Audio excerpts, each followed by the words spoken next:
नमस्कार दोस्तों, स्वागत है आपका मेरे YouTube चैनल वी फार्मासिस्ट पर और मैं हूं राहुल यादव। आज हम बात करेंगे असेप्टिक एरिया के बारे में, जहां पर इंजेक्शन की फीलिंग की जाती है। अगर आप इसके बारे में और अधिक समझना चाहते हैं तो कृपया वीडियो को पूरा देखें ताकि कोई स्टेप मिस ना हो। चलिए शुरू करते हैं। क्या आपने कभी सोचा है कि हॉस्पिटल में मिलने वाली इंजेक्शंस इतनी सेफ कैसे बनती हैं? इसका जवाब है असेप्टिक एरिया, एक ऐसी जगह जहां जर्म्स का आना मना है।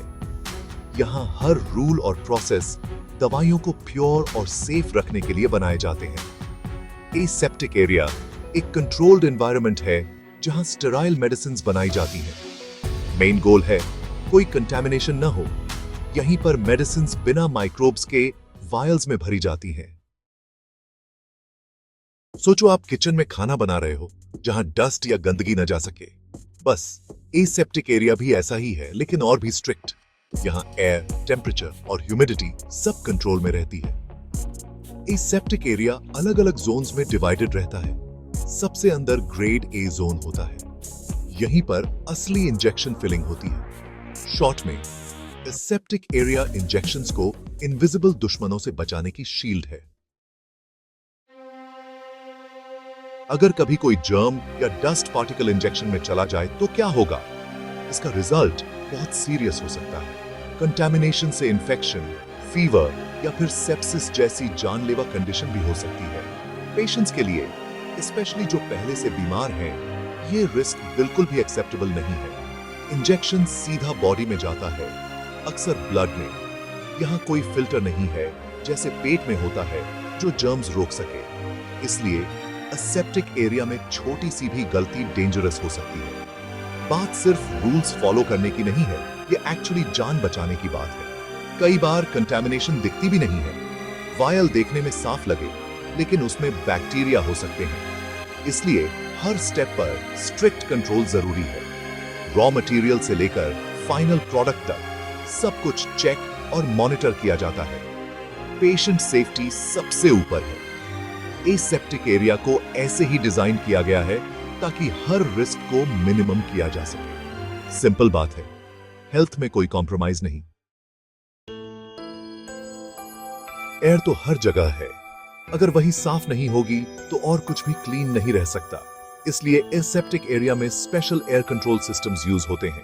यहां 3 मेन हीरोज हैं, HVAC, HEPA और LAF। HVAC का मतलब है हीटिंग, वेंटिलेशन और एयर कंडीशनिंग। ये टेम्परेचर, ह्यूमिडिटी और हवा की मूवमेंट कंट्रोल करता है। इससे रूम हमेशा कंफर्टेबल और साफ रहता है। HEPA फिल्टर्स बिल्कुल सुपर फाइन नेट जैसे होते हैं जो टाइनीएस्ट डस्ट और जर्म्स तक पकड़ लेते हैं। ये 99.97% पार्टिकल्स जो 0.3 माइक्रोन या उससे बड़े हैं, उनको हटा देते हैं। LAF या लैमिनर एयर फ्लो भी बहुत जरूरी सिस्टम है। ये क्लीन एयर सीधी लाइन में वर्क एरिया पर भेजता है। इससे कोई भी गंदी हवा खुली वायल्स या इक्विपमेंट पर सेटल नहीं कर पाती। एयर बिल्कुल स्मूथ फ्लो करती है, जैसे शांत नदी में पानी, और पार्टिकल्स को बाहर ले जाती है। ये सिस्टम्स मिलकर मेडिसिन्स के चारों तरफ इनविजिबल शील्ड बना देते हैं और यकीन दिलाते हैं कि सिर्फ सबसे प्योर हवा ही इंजेक्शंस को टच करे। आप एसेप्टिक एरिया में ऐसे ही नहीं जा सकते। अंदर जाने के लिए स्पेशल एंट्री सिस्टम्स होते हैं ताकि अंदर की सफाई बनी रहे। 2 मेन सिस्टम्स हैं, एयरलॉक्स और डायनामिक पास बॉक्सेस। एयरलॉक एक छोटा सा कमरा होता है क्लीन एरिया और बाहर के बीच। 2 टाइप के एयरलॉक होते हैं, PAL यानी पर्सनल एयरलॉक जो लोगों के लिए है, और MAL यानी मटीरियल एयरलॉक जो सामान के लिए है। पहले एक दरवाजा खोलो, अंदर जाओ, और जब तक पहला दरवाजा बंद नहीं होता, दूसरा दरवाजा नहीं खुलेगा। इससे गंदी हवा रश करके अंदर नहीं जाती। डायनामिक पास बॉक्सेस सामान ट्रांसफर करने के लिए यूज होते हैं, जैसे बॉटल्स, टूल्स या रॉ इंग्रेडिएंट्स। इसमें अपना एयर सिस्टम होता है, अक्सर HEPA फिल्टर्स के साथ। जब आप कुछ अंदर रखते हो तो एयर पहले साफ की जाती है, फिर दूसरी तरफ का दरवाजा खुलता है। इससे मटेरियल्स बिना कंटैमिनेशन के असेप्टिक एरिया में जाते हैं। ये एंट्री सिस्टम सिक्योरिटी गार्ड्स की तरह काम करते हैं। सिर्फ साफ लोग और मटेरियल को ही अंदर आने देते हैं, जिससे एसेप्टिक एरिया सेफ रहता है। इतनी एयर कंट्रोल के बाद भी सबसे बड़ा जर्म्स का सोर्स इंसान ही है।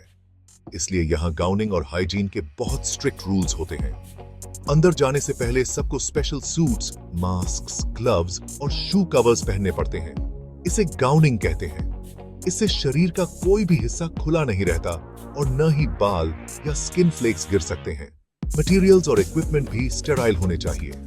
इन्हें ऑटोक्लेव से साफ किया जाता है, जिसमें steam, under pressure, dry heat या स्पेशल फिल्टर्स यूज होते हैं। ऑटोक्लेविंग मतलब बहुत गर्म स्टीम बाथ, जो सारे बैक्टीरिया और स्पोर्स को मार देता है। कुछ सेंसिटिव मटेरियल्स को फिल्टर से स्टेरिलाइज किया जाता है, जो लिक्विड्स या एयर से जर्म्स हटा देते हैं। क्लीनिंग यही नहीं रुकती। एसेप्टिक एरिया को रेगुलर क्लीन और डिसइंफेक्ट किया जाता है। स्पेशल केमिकल्स से सर्फेसेस, फ्लोर्स और इक्विपमेंट को साफ किया जाता है। कभी-कभी फॉगिंग भी होती है, जिसमें डिसइंफेक्टेंट मिस्ट पूरे रूम में फैलती है और हवा वह सर्फेसेस पर जर्म्स मारती है। ये सारे कंट्रोल्स मिलकर काम करते हैं। इससे न लोग, न सामान, कोई भी रिस्क एसेप्टिक जोन में नहीं ला सकता। चाहे हम कितनी भी सावधानी बरतें, फिर भी एरिया सच में क्लीन है या नहीं, ये बार-बार चेक करना पड़ता है। इसे एनवायरमेंटल मॉनिटरिंग या ईएम कहते हैं। ये एसेप्टिक एरिया का हेल्थ चेकअप जैसा है। कमरे में प्लेट्स रखी जाती हैं ताकि हवा से कोई जर्म्स पकड़े जा सकें। एयर सैंपलर्स से एयर क्वालिटी चेक होती है। सर्फेसेस और लोगों के ग्लव्स भी रेगुलरली चेक होते हैं। अगर कहीं भी जर्म्स मिलें, तो एरिया फिर से साफ किया जाता है और रीजन ढूंढा जाता है।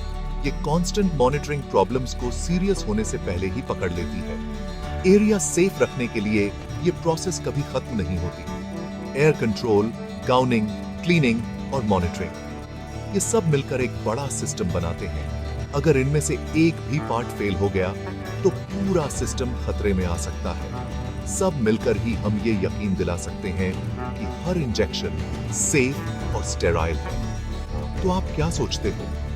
एसेप्टिक मैन्युफैक्चरिंग में सबसे इंपॉर्टेंट पार्ट कौन सा है? एयर कंट्रोल, ह्यूमन कंट्रोल्स या एनवायरमेंटल मॉनिटरिंग? सोचना जरूर। Thanks for joining me on this clean journey. याद रखो, इंजेक्शंस की दुनिया में सेफ्टी सिर्फ रूल नहीं, एक वादा है। क्यूरियस रहो, सेफ रहो। अगर वीडियो आपको पसंद आई हो तो लाइक करना ना भूलें और ऐसी ही फर्मा से जुड़ी जानकारी वाली वीडियो देखने के लिए हमारा YouTube चैनल जरूर सब्सक्राइब करें। और फर्मा से रिलेटेड पोस्ट देखने या पढ़ने के लिए हमारा इंस्टाग्राम हैंडल फॉलो करें और डिटेल में किसी भी टॉपिक को पढ़ने के लिए व्हाट्सएप चैनल को ज्वाइन करें। सभी लिंक्स आपको डिस्क्रिप्शन में मिल जाएंगे। Thank you. Stay strong. Good bye.